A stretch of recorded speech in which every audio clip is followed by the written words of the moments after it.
Praise the Lord. இயேசுவின் ரத்தம் ஜெயம் தினமும் இயேசு நிகழ்ச்சிக்கு உங்களை கர்த்தராகிய இயேசு கிறிஸ்துவின் நாமத்தில் வரவேற்கிறேன். செய்தியின் தலைப்பு, நினைத்து பார்க்கும் நேரம் இது. ஆதார வசனம் 2 சாமுவேல் 7ஆம் அதிகாரம் 18வது வசனம். தேவரீர் என்னை இதுவரைக்கும் கொண்டு வந்ததற்கு நான் எம்மாத்திரம். தேவ கிருபை பெற்றவர்களே, கர்த்தர் தாவீது ராஜாவை சுற்றிலும் இருந்த அவனுடைய எல்லா சத்துருக்களுக்கும் அவனை நீங்களாக்கி இளைப்பாறு பண்ணின போது, தாவீது தீர்க்கதரிசியான நாத்தான் பார்த்து, கேதுரு மரங்களால் செய்யப்பட்ட வீட்டிலே நான் வாசம் பண்ணும்போது தேவனுடைய பெட்டி திரைகளின் நடுவே வாசமாயிருக்கிறதே என்றார். அன்று ராத்திரியிலே கர்த்தருடைய வார்த்தை தீர்க்கதரிசியான நாத்தானுக்கு உண்டாகி கர்த்தர் சொல்லுகிறார், இப்போதும் கர்த்தர் உனக்கு வீட்டை உண்டு பண்ணுவார் என்று தாவீதுக்கு சொல்லு. உனக்கு பின்பு உன் கற்ப பிறப்பாகி உன் சந்ததியை எழும்ப பண்ணி அவன் ராஜ்யத்தை நிலைப்படுத்துவேன். அவன் என் நாமத்திற்கென்று ஒரு ஆலயத்தை கட்டுவான். அவன் ராஜ்யபாரத்தின் சிங்காசனத்தை என்றென்றைக்கு நிலைக்க பண்ணுவேன் என்று சொல் என்றார். இன்னும் சாலமோன் பிறக்கவில்லை. பிறக்கும் முன்பே அவன் செய்ய போகிறதை சொன்னார். ஆடுகளின் பின்னே நடந்த அவனை தாவீதை ஆட்டு மந்தியை விட்டு எடுத்து தாவீதை கொண்டு போன எவ்விடத்தில் அவனோடு இருந்து அவன் சத்துருக்களை எல்லாம் அவனுக்கு முன்பாக நிர்மூலமாக்கி பூமியில் இருக்கிற பெரியோர்களின் நாமத்திற்கு ஒத்த நாமத்தை அவனுக்கு உண்டாக்கினார். ஆகையால் தாவீது இவற்றையெல்லாம் நினைவு கூர்ந்து, தேவரீர் என்னை இதுவரைக்கும் கொண்டு வந்ததற்கு நான் எம்மாத்திரம், என் குடும்பம் எம்மாத்திரம் என்று கேட்கிறான்.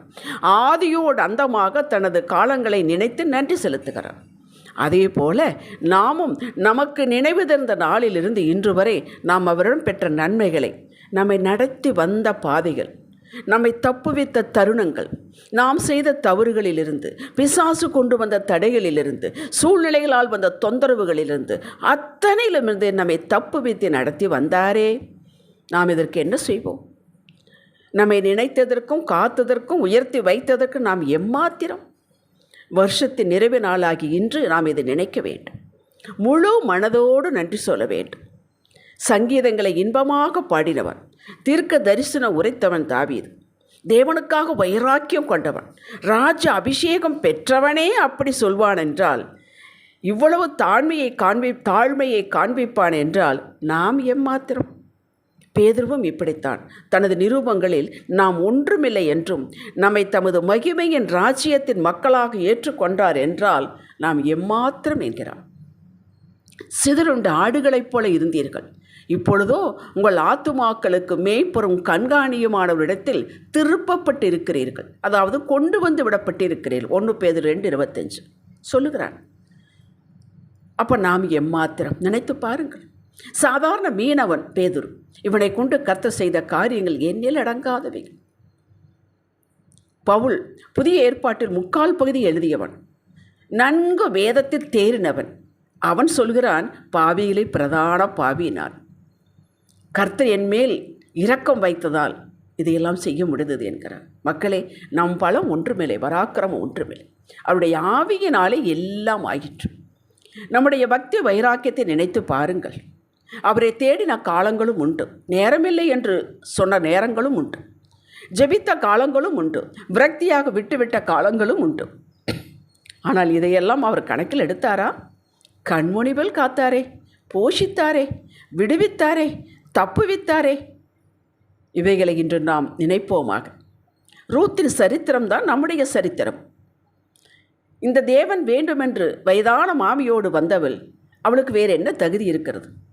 நெகட்டிவ் ஃபேக்டர்ஸ் வேண்டுமானால் இருக்கின்றன. அவள் விதவை, யூதர்களால் அருவருக்கப்பட்ட தேசத்தின் மகள், வெறுக்கப்பட்ட புறஜாதியால். கர்த்தர் தனது பிறப்பின் அட்டவளையில் அவளை சேர்க்கவில்லையா? இவள் போவாசிடம் பார்த்து கேட்கிறாள், நான் அந்நிய தேசத்தாளாயிருக்க நீர் என்னை விசாரிக்கும்படி எனக்கு எதனாலே உம்முடைய கண்களில் தயவு கிடைத்தது என்கிறார். ரூத் 2:10 கேட்டீரா? அப்படித்தான் நாமும் கேட்க வேண்டும். இதுதாங்க நம்முடைய இன்றைய கேள்வி. தாழ்மையும் நன்றியும் தெரிவிக்கும் வாக்கியங்கள். தூங்காமல் உறங்காமல் நம்மை தனது கண்மணி போல் காத்து வருகிறாரே, நாம் எம்மாத்திரமுங்க? பிரியமானவர்களே, ஒவ்வொன்றாய் தோண்டி தோண்டி நன்றி செலுத்துங்க. தகுதியில்லாத நம்மை ரட்சித்து மகிமைப்படுத்தி வருகிறார் என்றால் ஒரே ஒரு காரணம்தான் இருக்க முடியும். அது அவருடைய அளவற்ற அன்பு, மன உருக்கம்.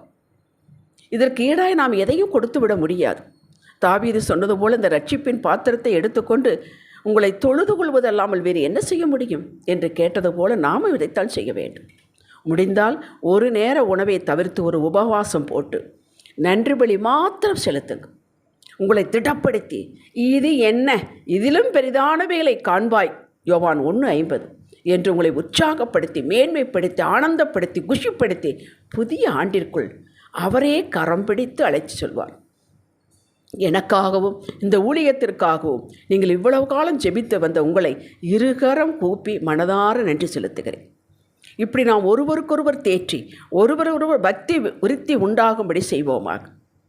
தினமும் இயேசு நிகழ்ச்சி உள்ளோர் யாவரும் நாம் ஒரே குடும்பத்தினர் ஒரு மனதோடு ஸ்தோத்திரம் செய்வோம். புதிய ஆண்டில் சந்திப்போம்.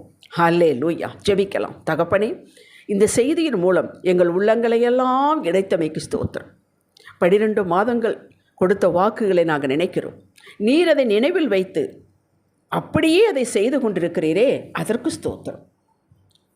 இந்த பங்காளர் குடும்பம் விரிவாகட்டும், விரிவாகட்டும், உலகம் முழுசும் விரிவாகட்டும், இன்னும் உம்மை கிட்டி சேரட்டும்.